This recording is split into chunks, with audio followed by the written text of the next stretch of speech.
14 मई को गुरु का राशि परिवर्तन होने वाला है और गुरु का ये राशि परिवर्तन वृश्चिक राशि के लोगों के लिए किस तरह के प्रभाव देगा, चलिए जानते हैं विस्तार से। जय माता दी दोस्तों, आप सभी का स्वागत है हमारे YouTube चैनल अमृता एस्ट्रो में। और आज की इस वीडियो में मैं बात करूंगी गुरु बृहस्पति के होने वाले राशि परिवर्तन के प्रभाव के बारे में। देखिए, गुरु जो हैं वो एक राशि में लगभग 1 वर्ष तक रहते हैं, उसके बाद वो अगली राशि में प्रवेश कर जाते हैं। इस तरह से सभी 12 राशियों में चक्कर लगाने में उनको 12 वर्ष का समय लगता है। और अब 12 वर्ष के बाद 14 मई को गुरु मिथुन राशि में प्रवेश करने वाले हैं, जो कि बुध की राशि है। अभी आपने बहुत सारी वीडियोस में देखा भी होगा, सुना भी होगा कि गुरु अतिचारी होने वाले हैं। तो ये जो अतिचारी शब्द है ये क्या है, यानी कि अतिचारी होने का मतलब क्या है और गुरु का गोचर किन लोगों के लिए ज्यादा फायदेमंद है, क्या आप कर सकते हैं अपने लिए अच्छा बनाने के लिए और क्या उपाय आपको करना है, सारी चीजें आपको विस्तार से पता चलने वाली हैं। तो देखिए, गुरु की अगर हम बात कर रहे हैं तो गुरु बृहस्पति धनु राशि और मीन राशि के स्वामी होते हैं। गुरु ज्ञान है, गुरु एक बहुत हैवी प्लैनेट है। सबसे बड़े जो प्लैनेट है वो गुरु बृहस्पति का ही प्लैनेट है। एक ऐसे गुरु की उपाधि तो उनको दी गई है, लेकिन वो ऐसे गुरु है जो आपकी कुंडली को बैलेंस करते हैं, यानी जहां जहां गुरु की दृष्टि जाती है वो जगहें बैलेंस हो जाती हैं। कहते हैं ना, जब गुरु का आशीर्वाद मिलता है तो सामने वालों को वो कृतज्ञ कर देता है। तो वैसे ही गुरु की दृष्टियां भी होती हैं। अब गुरु जो है आपके राशि के लोगों के लिए, यानी कि जो हम वृश्चिक राशि यहां पर अगर आप देखें तो वृश्चिक राशि के लिए अष्टम भाव में गुरु का गोचर होगा और अगले 1 वर्ष तक गुरु आपके अष्टम भाव में ही रहेंगे। लेकिन यहां बीच में अतिचारी जो शब्द था, पहले हम उसके बारे में जान लेते हैं। देखिए, गुरु 1 वर्ष में राशि बदलते हैं।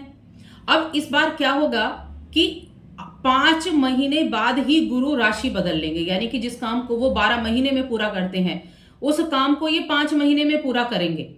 18 अक्टूबर को गुरु आपके नवम भाव यानी कर्क राशि में प्रवेश कर जाएंगे।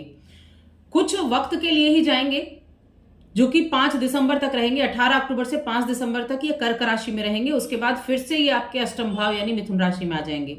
अब ये जो इनकी स्पीड हुई है ना, ये जो इनकी गति बहुत तेज हुई है, इसी को बोला जाता है अतिचारी।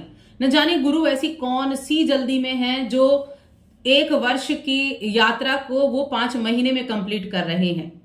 तो इसीलिए इस शब्द का मतलब ये है कि ये बहुत तीव्र गति से चलेंगे और आगे आने वाले कुछ सालों तक, लगभग 8 वर्षों तक ये अतिचारी ही रहने वाले हैं। इसी तरह से ये राशि बदलते रहेंगे, तो इसका बहुत अधिक इफेक्ट भी आपको देखने को मिलता है। लेकिन ये इस वर्ष में आपको क्या कुछ देंगे, क्या सावधानी आपको रखनी है, इसके बारे में हम यहां विस्तार से जान लेते हैं। आगे बढ़ने से पहले छोटा सा निवेदन है, चैनल पर पहली बार आए हैं, अभी तक चैनल को सब्सक्राइब नहीं किया है तो सब्सक्राइब जरूर कर लें। तो देखिए, आपके अष्टम भाव में यहां गुरु बृहस्पति बैठे हुए हैं। अगर आप देखें, और अभी तक सप्तम में थे, अब अष्टम में आ गए। यहां से दृष्टि कहां जाएगी, तो यहां से पहली दृष्टि आपके 12वें घर पर गुरु की जा रही है, दूसरी दृष्टि आपके दूसरे भाव पर, और तीसरी दृष्टि यानी कि जो नवम दृष्टि है वो आपके सुख भाव चौथे घर पर जा रही है। तो ये 3 दृष्टियां गुरु की हो गई। अब गुरु क्या करने वाले हैं यहां, तो पहली चीज तो गुरु आपके पंचम भाव के स्वामी हैं। गुरु आपके द्वितीय भाव के स्वामी, धन और जो एक त्रिकोण भाव होता है पंचम भाव, उसके स्वामी है। 12वें घर में गए हैं। तो सबसे पहले मैं 12वें घर की अगर बात करूं, एक्सपोर्ट इंपोर्ट का काम अगर आप करते हैं तो वहां थोड़ा सा सावधानी आपको रखनी होगी। पैसों का लेन देन करते समय आपको थोड़ी सी सावधानी रखनी होगी, क्योंकि ये 7 नंबर की राशि है। जो 12वें भाव पर दृष्टि जाएगी, ये 7 नंबर की राशि है, जो इनकी शत्रु राशि भी होती है। और यहाँ 12वें घर पर देखिए, चीजों को ऐसा नहीं कि ये बिगाड़ेंगे, चीजों को संवारने का काम करेंगे। इसीलिए मैंने कहा कि थोड़ी सावधानी आपको रखनी होगी। थोड़ी सावधानी आपकी तो बनती है, बाकी गुरु भी वहां पर बैठकर इस चीज को देखेंगे कि कोई चीजें बिगड़े ना। तो एक्सपोर्ट इंपोर्ट का ध्यान रखना है। विदेश गमन हो सकता है आपका इस समय अवधि में, लेकिन कोई आपके पैसे ना मारे, इसका भी ध्यान रखना है। पैसे का लेन देन, कोई इन्वेस्टमेंट करना है, जो 12वें भाव की चीजें हैं ना, उन पर ध्यान रखना है। कोई इन्वेस्टमेंट कर रहे हैं उसको सोच समझकर आपको करना होगा। धन का लेन देन सावधानी से करना होगा। और उससे भी एक चीज आपको क्या देखना है कि हेल्थ का ध्यान रखें, क्योंकि हेल्थ भी थोड़ी सी आपकी यहाँ डिस्टर्ब हो सकती है। कुछ पेट संबंधी, कुछ कफ पित्त वात इस तरह से संबंधित चीजें हो सकती हैं, तो उसका ध्यान रखें। फिर धन भाव पर इनकी दृष्टि जाएगी, जो कि धनु राशि है, दूसरा भाव धनु राशि, जहां 9 नंबर लिखा हुआ है, यहां दृष्टि जाएगी। तो गुरु अपनी ही राशि को देखेंगे, तो धन प्राप्ति का योग भी बनेगा। ऐसा नहीं धन प्राप्ति का योग नहीं बनेगा, धन प्राप्ति का योग भी आपके लिए बनने वाला है। चौथे घर पर दृष्टि जाएगी, जो सुख का भाव होता है। तो इस समय अवधि में आप कोई ऐसा काम कर सकते हैं जो दान पुण्य से जुड़ा हुआ भी हो, जो समाज सेवा से जुड़ा हुआ भी हो, कोई संस्था हो गई, इस तरह की चीजों पे अगर आप जुड़े हुए हैं तो बहुत अच्छा रहेगा। नहीं तो आपके मन में ये चीजें आ सकती हैं, क्यों नहीं इस तरह का काम शुरू किया जाए, कोई एनजीओ वगैरह खोला जाए, तो ऐसी चीजें भी आपके जीवन में रह सकती हैं। चौथा भाव रियल एस्टेट का है, चौथा भाव भूमि भवन संपत्ति का है।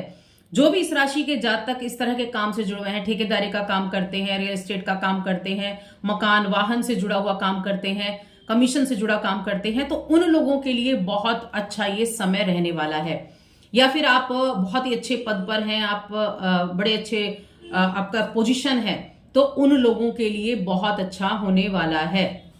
तो ये पद प्रतिष्ठा को बढ़ाने वाला होगा, आपको भूमि भवन से लाभ दिलाने वाला होगा, गाड़ी का काम करने वाले लोग हैं उनसे लाभ दिलाने वाला होगा, तो उनके लिए ये बहुत अच्छा टाइम पीरियड होने वाला है। देखिए द्वितीय भाव, जो कि 9 नंबर की राशि है, जहां गुरु देखेंगे, द्वितीय भाव क्या होता है, कुटुंब का भाव भी होता है। तो कुटुंब के साथ भी रिलेशंस आपके अच्छे रहेंगे। गुरु उन चीजों को भी ठीक करने का काम करेगा। साथ में वाणी का भाव भी है, द्वितीय भाव, वाणी अच्छी होगी, अपनी वाणी से आप लोगों को बड़ा इंप्रेस भी कर सकते हैं, तो ये भी चीजें यहां होने वाली हैं। अभी बैठे कहां है, अष्टम भाव में। अष्टम भाव क्या है, अष्टम भाव आयु का, मृत्यु का आप कह लीजिए, या गुप्त भाव है, अचानक से होने वाली घटनाओं का भाव है। तो यहां अचानक से कुछ चीजें भी हो सकती हैं। मैंने कहा ना हेल्थ का ध्यान रखना है, तो हेल्थ का ध्यान आपको रखना होगा। कुछ जॉन्डिस वगैरह भी हो सकती है। तो इस तरह की जो चीजें हैं, उनका पेट संबंधी दिक्कतें, उन पे आपको ज्यादा फोकस करने की आवश्यकता है। ऐसा नहीं आप किसी चीज को इग्नोर करें। तो उसी वजह से मैंने कहा कि गुरु देखिए जहां बैठते हैं ना, कहते हैं ना कि दिया तले अंधेरा, वैसा ही है। गुरु जहां बैठते हैं वहां उतना अच्छा रिजल्ट नहीं देते हैं, क्योंकि वो जहां बैठे हैं उस जगह को नहीं देखेंगे, वो देखेंगे सभी लोगों को आशीर्वाद देंगे, वो आपके हर एक जहां दृष्टि डालेंगे वहां अमृत वर्षा होगी। तो इसलिए हेल्थ का थोड़ा सा ध्यान जरूर रखना है। बाकी विवाह के बारे में अगर देखा जाए, प्रेम के बारे में, तो प्रेम जीवन अच्छा रहेगा। ठीक है, प्रेम जीवन के लिए भी यहाँ अच्छा है, क्योंकि पंचम भाव के स्वामी हैं, तो यहाँ स्थितियां जो है ठीक होंगी। उसके बाद जब अतिचारी होंगे गुरु, अतिचारी तो उनको कहा ही गया है, लेकिन जब 18 अक्टूबर को उनका राशि परिवर्तन होगा, तो ये आपके नवम भाव में जाएंगे, तब इनकी दृष्टियां बदल जाएंगी। तब इनकी दृष्टियां क्या होंगी, आपकी राशि पर होगी, तीसरे भाव पर होगी और पंचम पर होगी। 18 अक्टूबर से 5 दिसंबर तक संतान प्राप्ति के योग आपके लिए बन सकते हैं। आपका व्यक्तित्व तो बड़ा अच्छे से चमकेगा, आपके ट्रैवल होंगे, आपको यात्राओं से लाभ मिलेगा, आपको मीडिया से जुड़े हुए कामों से लाभ मिलेगा। जो किसी तरह के ट्रैवल से, बिजनेस से जुड़े हुए हैं, उनके लिए बहुत अच्छा रहेगा। कम्युनिकेशन के डिपार्टमेंट से हैं, फाइनेंस के डिपार्टमेंट से हैं, उनके लिए बहुत अच्छा यहाँ रिजल्ट रहेगा। तो ये आपकी हेल्थ को इंप्रूव भी करेगा ये टाइम पीरियड 18 अक्टूबर से 5 दिसंबर तक। तो ओवरऑल देखा जाए तो अच्छा है। और साथ में मैं आपको उपाय बताऊंगी जो आपके लिए बहुत आवश्यक है। वृश्चिक राशि मंगल की राशि है, हनुमान जी की आराधना करना आपके लिए सर्वश्रेष्ठ है। तो हनुमान चालीसा का पाठ करें, कम से कम आप 3 या 5 या 11, जितना आपको कंफर्टेबल लगे, लेकिन 1 से ज्यादा। एक ही बार में 3 बार पाठ कर सकते हैं, 7 कर सकते हैं और 11 कर सकते हैं। तो इनमें से जो भी आपको कंफर्टेबल लगे वो आप सुबह को ये पाठ जरूर करें। और दूसरा उपाय है कि आप चाहें तो मंगलवार और शनिवार के दिन हनुमान कवच का पाठ भी कर सकते हैं। और जब मौका मिले या सोमवार के दिन शिव जी को आप शिवलिंग पर जल अर्पित करें। तो ये उपाय आपको जरूर करते हैं, लेकिन हनुमान चालीसा और हनुमान कवच इन दोनों का तो आप जरूर ही करें।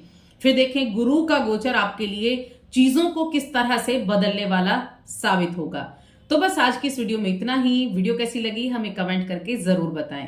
जय माता दी।